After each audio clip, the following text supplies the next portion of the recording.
점심 맛있게 드셨습니까? 저도 여기 와서 점심을 엄청 맛있게 잘 먹었습니다. 사실 점심을 먹고 이제 배도 충만하고 그러면 뭐가 찾아오죠? 역시 우리 동탄에 있는 제자들교회 성도들은 정말 똑똑하셔. 딱 찾아오는 게 졸음이죠. 그죠? 어떤 장로님께서 예배 시간만 되면 졸았대요. 그래서 이 목사님이 도대체 이 장로님이 되셔서 앞에서 다 졸다 보니까 이 목사님이 고민이 생긴 거예요. 그래서 하루는 설교 시간에 꾀를 냈답니다. 여러분, 장로님 졸고 계시니까 여러분, 천국 갈 사람은 다 일어나시오, 이런 거예요. 그랬더니 성도들은 다 일어나는데 누구만 안 일어났어요? 장로님만 안 일어난 거예요. 근데 뭐 사람들이 그러니까 이제 웃을 거 아니에요. 우리 장로님은 천국 가기 싫은 모양이라고 막 웃다 보니까 잠이 깨서 보니까 자기만 앉아 있거든요. 해갖고 속된 말로 완전히 쪽팔린 거예요. 쪽팔려서 다음 주에는 이제 안 졸을 것이다 라고 생각을 했는데, 다음 주가 됐는데 이 장로님이 또 졸고 있는 거예요. 목사님이 은근히 이제 열이 받았어요. 그래가지고 이번엔 거꾸로, 여러분, 지옥 갈 사람은 다 일어나시오, 이랬네요. 그런데 지난번에 장로님이 졸다가 뭐 사람들이 다 일어나시오라는 소리만 이게 들어서 자기는 못 일어나서 쪽팔려가지고 창결에 보니까 일어나시오 소리만 들린 거예요. 그래갖고 이 장로님이 지옥 갈 사람 다 일어나시오 했는데 자기만 혼자 뻘떡 일어나 버린 거예요. 목사님이 이제 그때 한마디 하신 거예요. 장로님, 지금 제가 뭐라고 한지 아십니까? 지옥 갈 사람은 다 일어나시오. 그랬더니 장로님만 일어나셨습니다. 장로님은 그렇게도 지옥에 가고 싶으십니까? 그리고 완전히 두 번이나 이제 개망신을 당한 거예요. 그리고 나서부터는요, 장로님이 이를 악물고 졸리면 막 허벅지를 비틀어가면서 잠을 안 자더라는 거예요. 그래가지고 잠을 이겼다는 거 아닙니까?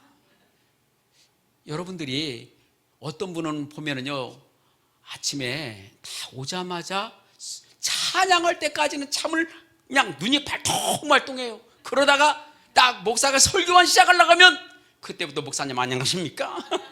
저도 잘 있습니다. 목사님 모든 일이 옳습니다 하면서 신나게 조는 사람이 있어요. 그 누구 책임이에요? 목사 책임이에요? 그 조는 사람 책임이에요? 대답 좀 해봐요.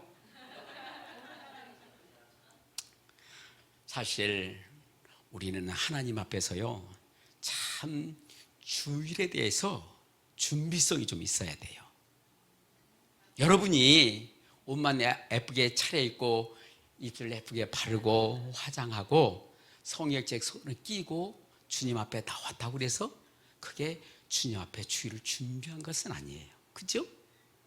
더 중요한 것이 있다고 한다면 엿새 동안의 삶이 하나님 앞에서 부끄럽지 않은 아름다운 모습이 있을 때 주일날 와서 하나님께 예배드리는 모습을 하나님은 기쁘게 받으시는 줄 믿으시기 바랍니다. 시골에 있다 보니까요, 노인 양반들이 농사철이 되면 어떤 일이 벌어지겠어요? 저녁 때는 뭐 보고 또 보고 막 채널 다 봐가면서 텔레비 보고 연습 보고 막 눈물도 흘리고 좋아했다가 혼자 막 텔레비 보고 이야기하고 막 이래요. 그러다가 주일날 아침이 딱 되면은 아이고 이제 고추밥 매야지. 고추밥 매러 가고 고추 따라가고 야간다고 그러고는 땀 뻘뻘하다가 시간 되면 대충 옷 갈아입고 주 앞에 딱 나와요. 나오다 보면 교회 딱 오면 주님 앞에 오니까 얼마나 마음이 편해요. 그죠? 그러지 에어컨은 빵빵히 착 오니까 그때부터 이제 뭐 하겠어요? 졸아. 목사에게 인사해요. 막 올소 막 금년소 내년소 하면서 막. 우리는요 정말 주님 때문에 하나님께서 기뻐하신 예배를 드리기 위해서 마음으로 엿새 동안을 아름답게 살 뿐만 아니라 정말 토요일날 되면은 좀 일찍 잠도 자고, 그죠? 그래서 주님 앞에 말똥말똥한 정신으로 예배를 드리기 위해서 노력을 해야 된다, 그 말이에요. 내가 어느 교회에 갔더니 시골에 어떤 분이 날마다 예배 시간만 되면 좋은데요. 그런데 하루는 갔더니 이런 말을 해요. 저 목사님, 하도 내가 주일날 되면 졸아 싸서 오늘은요 주일날 아침에 일찍 일어났다가 아침밥을 먹고 또 잤대요. 또 잤대. 왜냐하면 주일날 정신 차려서 예배를 드리기 위해서 또 잠을 잤더니 한 번도 졸지 않고 예배를 잘 드렸습니다라고 저에게 자랑을 하더라고요. 바로 그러한 하나님을 향한 아름다운 모습이 있을 때 하나님이 기뻐하지 않을까요? 우리 제자들 교회는 뭐 제가 보니까 오늘 아침에도 보니까 좋은 분이 단 한 사람도 없더라고요. 그 누구 책임이에요? 하여간 여러분들은 하나님 앞에서 아름다운 모습으로 정말 우리 여자 권사님이신가요?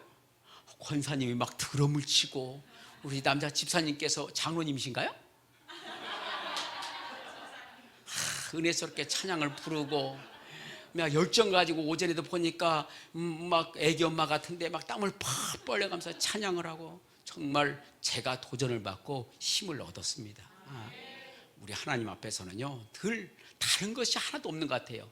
하나님 앞에 내가 어떤 모습으로 살아가느냐, 어떤 모습을 지금 보여주고 있느냐, 지금의 이 모습이 과거에 어떻든 지금 이 현재에 내가 얼마나 진실하게 하나님을 섬기느냐에 따라서 하나님께 그 한 가지 때문에 여러분에게 복을 주시는 줄을 믿으시기 바라겠습니다.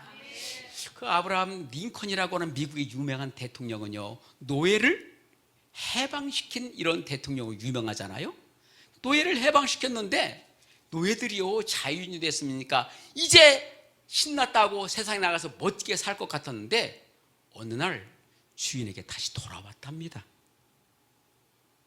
아니 지긋지긋하게 고생을 했다가 자유인이 됐으면 이제 마음껏 가서 살 것 같고 두 번 다시 노예 생활을 안 할 것 같은데 다시 돌아왔다는 거예요.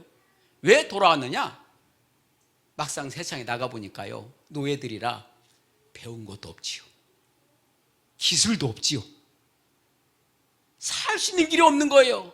이 참 각박한 세상에서 자기가 어떤 힘을 가지고 노예로서 이제 해방되었지만은 막상 살 길이 없으니까 자유인으로서 살지 못하고 주인에게 돌아와서 차라리 내가 당신 밑에서 영원한 노예로 사는 것이 먹고 사는 데는 전혀 지장이 없으니 나를 노예로 받아주셔서 내 평생 남은 평생을 노예로 살겠습니다 라고 하면서 노예 생활하기를 원해서 다시 돌아왔다는 거예요. 그런데 오늘 이 성경 말씀을 보면 지금 노예인데 하나님께서 히브리인들이 노예를 삼으면 절대로 6년 동안만 노예 생활을 하게 만들고 7년째 되는 때부터는요 그 노예가 빚을 얼마나 졌던지 그거에 상관하지 않고 무조건 7년째는요 자유인으로 놔주라는 거예요. 그런데 이 노예가요 6년이 딱 지나면서 보니까 주인이 자기를 아들과 같이 자식과 같이 너무나 자기를 잘 대해줬거든요. 그래서 주인님 나는 자유인이 되지 않겠습니다 이렇게 선포를 합니다. 그러면 주인이 그 종을 데리고 제사장에 가면 제사장 앞에서요 귀를 송곳으로 문설주나 문에다가 귀를 대가지고 송곳으로 구멍을 딱 뚫어버립니다. 그러면 그 종이 어떻게 되겠어요? 귀에 구멍이 생겨요. 그러면 사람들이요 저놈은 영원한 종이다라고 하는 것이 딱 이제 각인이 되는 거예요. 이것을 보면서. 그런데요 그 영원한 종이라고 하는 것이 먹고 살기가 어려워서 영원한 종이 아니라는 거예요. 오늘 말씀해 보면 5절에 분명히 말씀하고 있잖아요. 만일 종이 분명히 말하기를 내가 상전과 내 처자를 사랑하니 나가서 자유인이 되지 않겠노라 하면 상전이 그를 데리고 재판장에로 갈 것이요 또 그를 문이나 문설주 앞으로 데리고 가서 그것에다가 송곳으로 그의 귀를 뚫을 것이라. 그는 종신토록 그 상전을 섬기리라.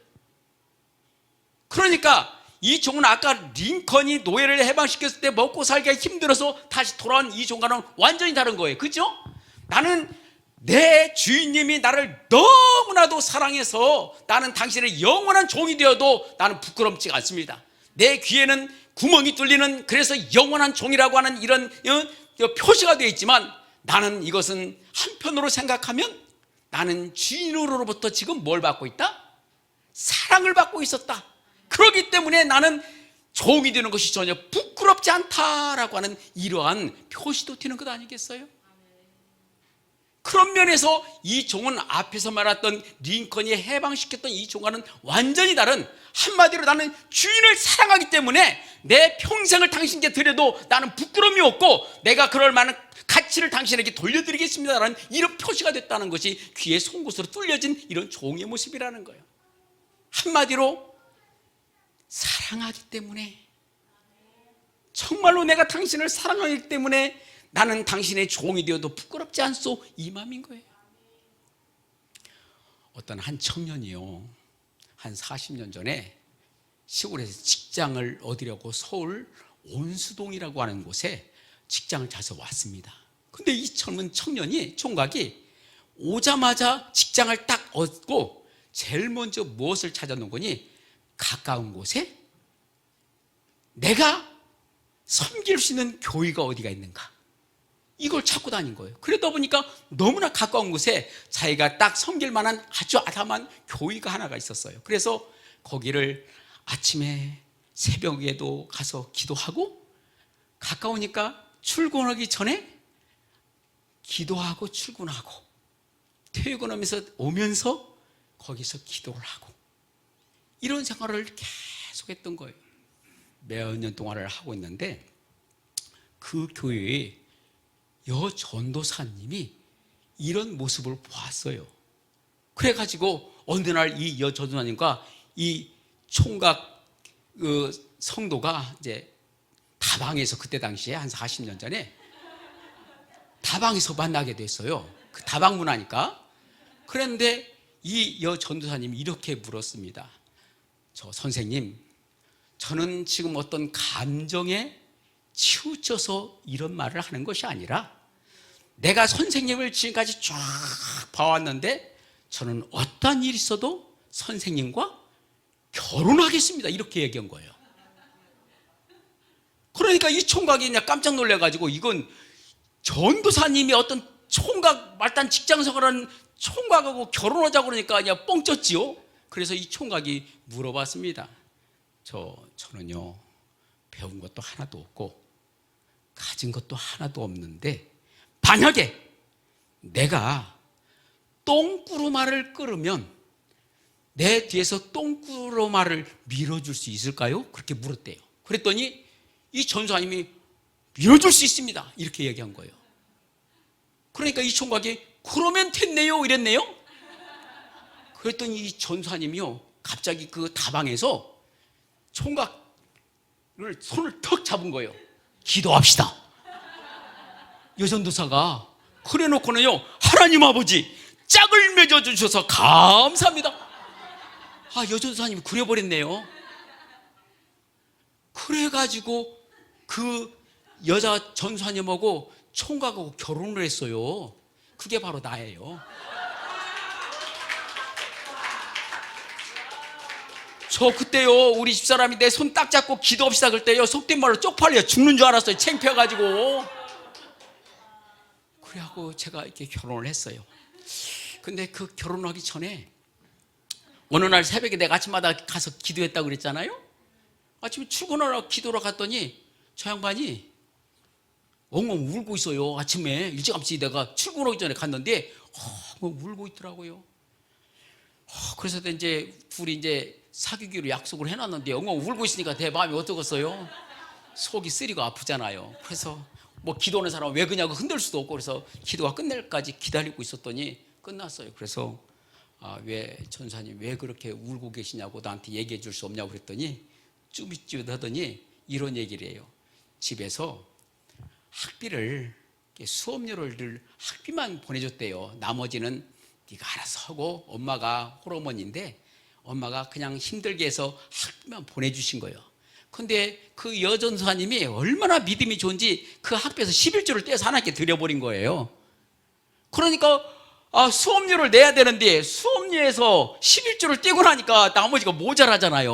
11조 뗀 만큼. 그러니까 그거 이제 하나님 뭐 그거 이제 수업료를 못 내니까 학교를 못 다니게 된 거예요. 그러니까 하나님 앞에 엉엉 울면서 하나님 나 좀 도와달라고. 그래서 제가 그랬죠. 걱정하지 말라고. 내가 해결해 주겠다고. 그래가지고 내가 뭔 돈이 있어요. 근데 총각이 직장 생활하는데 그래서 직장에 사무실에 찾아간 거예요. 제가 그래서 가불 좀 해달라고. 가불이 뭔지 알죠? 일도 하기 전에 돈 받아오는 거. 가불 해가지고요 내가 졸지 하나님 된 거 아니에요. 그냥 우리 사람 학비를 대줬어요. 그래갖고 학교 졸업한 거 아니에요. 제가 왜 그랬겠어요? 나로서는 감당할 수가 없잖아요. 여전도사님이고 나는 진짜 공돌이잖아요. 아무것도 배운 것도 없고. 내가 그 얘기를 계속 해야 되는가요? 할까요? 그런 일은 좋아하네. 말씀 듣는 건 싫어하고. 배운 것이 없는데 나 같은 사람에게 정말 전도사님이 나의 뭘 봤는지는 모르겠는데 하루아침을 본 것도 아니고 지금까지 쭉 봐왔는데 저는 어떠한 일이 있어서 송 선생님하고 결혼하겠다고 하니까 너무나 고맙잖아요. 그래서 내가 가불을 해서라도 저 양반의 학비를 대주는 것은 나는 그럴 만한 얼마든지 그렇게 해도 좋은 일이다. 내가 앞으로 한 달을 어떻게 살지 나는 모르겠지만 정말로 그렇게라도 해주는 것이 내가 그 나를 구제해 준 우리 집사람에 대한 보답이다 라고 하는 생각 때문에 그것이 힘든 것이 생각난 것이 아니라 고마워서 내가 사랑하기 때문에 그 일을 하게 되더라 그 말이에요. 이 정도요. 내가 비록 6년 동안 고생했지만 주인 양반이 나에게 귀를 내가 뚫을 만큼의 가치가 있는 일이 내가 바로 주님 그 주인 양반 앞에서 내가 아름답게 살아가는 평생을 살아가는 것이다 라고 하는 이 사랑의 마음이 있으니까 그 일들을 얼마든지 극복했더라는 거예요. 여러분 그러니 억지로 6년 동안 아니면 그 노아의 시대에 노아라는 사람들이 귀가 안 뚫린 종은요 어떤 마음으로 일하겠어요?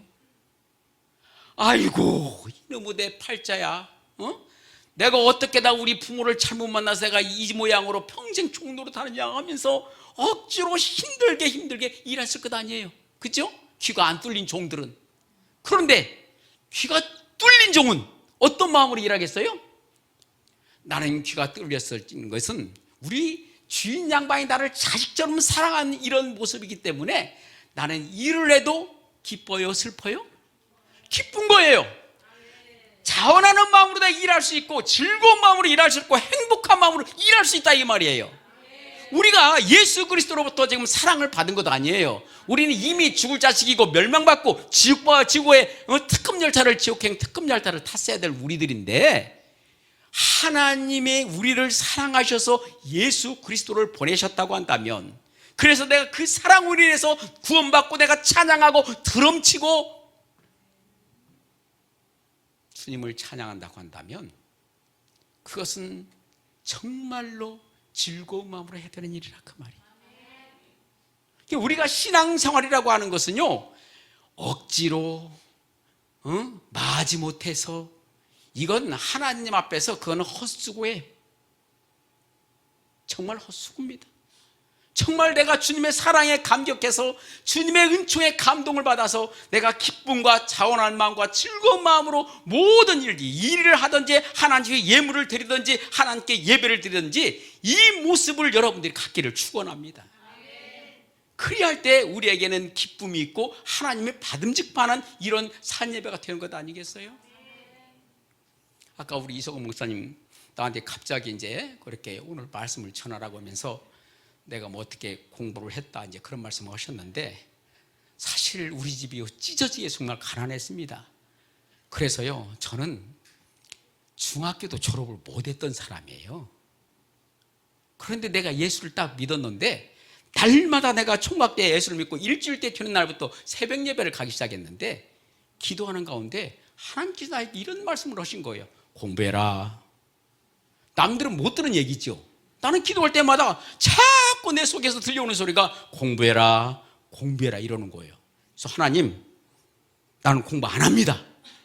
하나님이 나한테 공부하라는 것은 목사가 되라는 얘기인데 목사가 되려면 내가 알기로는 적어도 대학원까지 졸업을 해야 목사가 될 수 있는 것 같은데 나는 중학교 졸업도 못했기 때문에 1차적으로 나는 공부 안 합니다. 두 번째, 우리 집이 찢어지게 가난해서 먹고 사는 거 너무 힘들었는데 나는 돈 많이 버는 돈 장로가 되어서 정말로 내 평생 가난한 사람을 도와가며 살겠습니다. 그래서 나는 공부 안 하겠습니다. 이랬던 거예요. 그러면서요, 그 하나님의 음성을 들은 이후로 제가 뭔 일을 한 줄 알아요? 우유 장사, 뻥튀기 장사, 신문 배달, 해수욕장 가서 김치 장사, 뭐 보일러 일, 양봉 일, 정말 안 해본 것이 없어요. 내가 완전 잡놈이에요. 그래서 안 해본 것이 없습니다. 그런 일을 하면서 돈을 벌겠다고 했는데 돈을 벌기는 그냥 돈을 우유 배달했는데 한 달 딱 했는데 마이너스 400만 원이에요. 이해가 안 가죠? 내가 얼마나 착한 사람인 줄 알아요? 새벽 2시쯤 일어나가지고 우유 배달 딱 합니다. 그럼 이제 한 달 뒤에 뭘 받아야 돼요? 수금을 해야 되잖아요. 수금을 할 때 고맙다고 그때 당시 스파클이라고 있었어. 이렇게만한 거. 그걸 잔뜩 사요.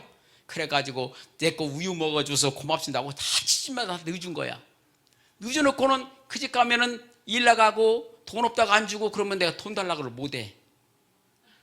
그러니까 우유 배달을 한 달을 했는데 돈이 400만 원이 적자가 났어요. 돈을 버는 것이 아니라 두 달째 딱 되니까 1000만 원이 적자가 되더라고요. 이제 못 살겠는 거예요. 정말로.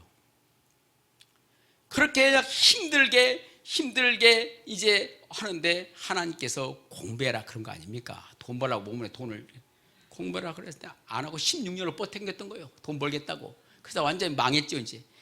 그래가지고 그냥 완전히 낙심돼갖고 하고 새벽에 그냥 마지못해서 저 지하에 우리 그 교회가 조그마한 교회 지하가 있었는데 지하 가서 기도하는데 놀랍게도 16년이 딱 지났는데요. 하나님께서 나한테 이렇게 얘기를 하셨어요. 야, 한번 믿고 따라와 봐라. 저 깜짝 놀랐죠. 믿고 따라와 보래요. 그래서 내가 그 길로 교회에 사찰 집사를 하고 있었어요. 그때 그 길로 금식 기도한다고 그냥 기도원에 들어간 거예요. 들어가서 근데 더 그 얘기는 뭐 하여간 너무나도 분명한 확신을 내가 얻고 돌아왔는데 그때 딱 생각난 게 검정고시예요. 아, 검정고시라는 것이 있구나. 그래가지고 3월달이 됐는데 제가 뭐 5월달에 4월달에 검정고시가 있는데 시험이 있는데 제가 2월달인가 등록을 했어요.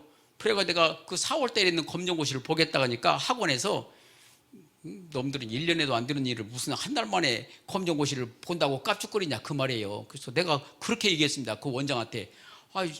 선생님은 내가 등록하면 돈 벌잖아요. 그러니까 나 한번 받아주세요. 그래가지고 등록을 한 거예요. 그래갖고 한 달이 딱 돼갖고 자체 내에서 시험을 보더라고요. 자체 내에서 시험을 봤는데 한 40명이 앉아 있었는데 그때 내가 시험을 딱 봤는데 한 달 만에 3등을 가버린 거예요. 그러니까 이제 학생들이 난리가 났어. 야, 너 어디서 공부하고 왔지? 응? 나는 뭐예요, 한 16년, 20년 가까이로 공부를 진짜 안 했었거든요. 책도 안 떠들어봤죠, 돈 번다고. 그런데 갑자기 3등을 난리가 났어요. 그랬는데 4월달에 검정고시를 딱 봤는데 평균이 96점이 나온 거예요. 그래가지고 중학교를 2달 만에 끝내버렸어요. 그리고 났는데 이제 욕심이 좀 생기더라고요. 아, 그럼 나도 고등학교도 가야겠다. 근데 이제 중학교는 다니다가 이제 중퇴를 했으니까 그랬는데 고등학교는 아예 문턱도 안 가봤잖아요. 근데 이제 8월달에 검정고시가 또 있어요. 8월달에 검정고시 있는데 이제 석 달 만에 5월달에 발표하고 석 달 만에 이제 고등학교를 가야 되는데 정말 딴 건 다 하겠는데 영어, 단어를 모르잖아요. 영어도 모르겠지. 수학도 이게 안 되지. 그냥 그때부터 이제 하나님 그때 노래에 있어서 주님 이 약한 자를 통하여 어디에 쓰시려고 이렇게 초라한 모습으로 찬양 있죠. 그 찬양을 부르면서 정말 때로는 벽을 쳐가면서 하나님께 눈물을 흘리면서 기도를 하면서 공부를 했어요. 그런데 놀랍게도 그 학원에서 1등으로 내가 석 달 만에 고등학교를 패스한 거예요. 그리고 놀라운 일, 지금 우리나라 수능 이래로 제가 시험 볼 때만 수능 시험이 다 2번 있었습니다. 한번 쫙 보세요. 근데 첫 번째 시험은 내가 이 시간이 안 돼. 학력고사를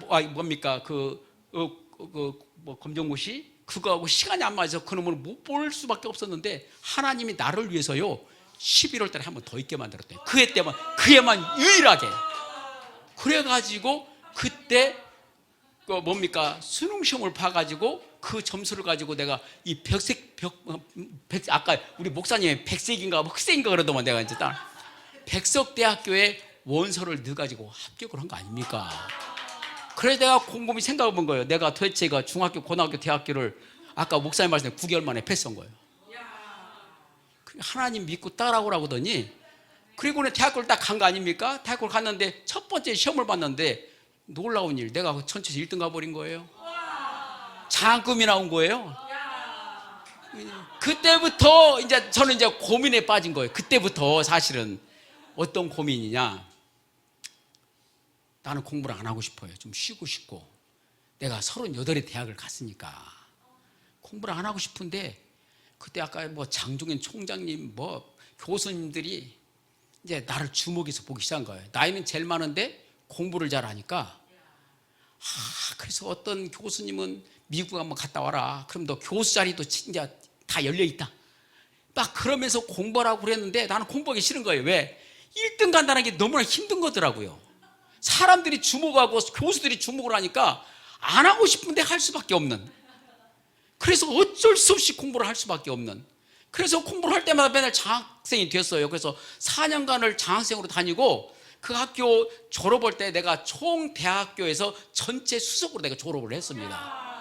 그건 내가 자랑하는 게 아니라 저 양반이 나한테 한번 믿고 따라오라고 하더니 내가 믿고 따라왔더니 하나님이 그렇게 일을 하신 거예요. 그래서 내가 대학을 빛나는 졸업장을 탄 거 아닙니까? 그래서 제가 이제 대학원을 가게 될 때 이제 대학원은 내신 성적과 면접으로 가게 됩니다. 내신 성적은 1등이잖아요. 그리고 면접이라는 건 물어보면 대답하는 건 되는 것이니까. 그래서 이제 제가 대학원을 가게 돼서 우리 목사님을 만나게 된 거예요. 그래서 함께 지금까지 이렇게 오게 됐는데, 제가 지금 무슨 말씀을 드리려고 하냐면, 우리는 한 치 앞도 내다볼 수 없는 연약한 존재들이에요. 그러나 저 양반은 우리의 뭐까지 세봤대요? 여러분 머리털은 너무 많으니까 이거 눈썹 몇 개예요? 몇 개예요? 권사님, 드럼 치신 권사님 눈썹 몇 개예요? 모르잖아요. 그럼 눈썹 너무 많으니까 속눈썹 몇 개예요? 우리는 머리털은 고사하고 눈썹이나 속눈썹이 4개 붙어있는 속눈썹도 몇 개인지 몰라. 그런데 하나님께서 우리의 머리털까지 세심받는다고 했잖아요. 무슨 말이냐면 너무나 정확하고 너무나 세밀하고, 그래서 우리가 언제 무엇이 어떻게 필요한가를 하나님 너무나 잘 알고 계시다는 거예요. 그 하나님 앞에서 우리가 정말 절대적으로 잘 순종하고 믿음으로 달려가기만 하면 하나님께서 위대한 일들을 분명히 하시는 줄 믿으시기를 바라겠습니다. 제가 우리 교회를 지면서 우리 땅이 7군데하고 그 경계가 붙어 있어요. 7군데. 그래서 우리가 좀 얕아. 이게 물이 위에서부터 다 내려와요. 그래서 내가 군청에 가서요, 우리 여기다 U자로 관을 한 300m 이상 되는데, 경계가 땅이 1700평이나 되니까 상당히 넓잖아요. 그 U자 관을 다 묻어달라 그랬더니 군에서 실사가 나왔어요. 책임자 2사람이. 그러더니 하는 얘기가, 개인 땅을 군에서 해줄 수가 없다 그래요. 그냥 안 해주겠다는 거예요. 그래요? 하나님 어떤 일을 한 줄 알아요? 그 자리에 갑자기 새카만 먹구름이 밀려오더니 비를 쏟아버린 거예요. 그래서 그 양반이 참 앞에 있어. 우리 둘이 어디 가동무도고 여럿이 다 쪼그려 서 있는데 비가 쏟아져가지고 물이 위에서부터 윗집에서 아래쪽 우리 교회로 다 밀려온 게 넘쳐나 버린 거예요. 물이 막. 그러니까 그 담당자가요, 해드려야겠습니다. 해드려야겠습니다. 고요. 거기에 그때 당시에 공사가 3천만 원 공사했는데 그건 이런 아픈 안 드리고 그 양반들이 하나님께서 그냥 갑자기 비가 내려고 물이 넘치게 만들었고 지금 U자관을 쫙 공짜로 깔은 거 아니에요. 나는 몰라. 안 해준다고 해도 어쩔 수 없는 일이잖아요. 하나님이 손해보지 않도록 당신을 믿고 따라갈 때에 하나님께서 그렇게 일하셔가지고요 멋지게 그냥 일을 간단히 끝내시더라고요.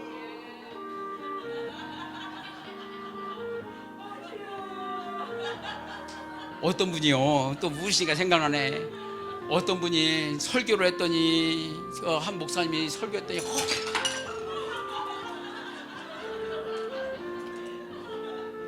그냥 놔두시고 끝내게요.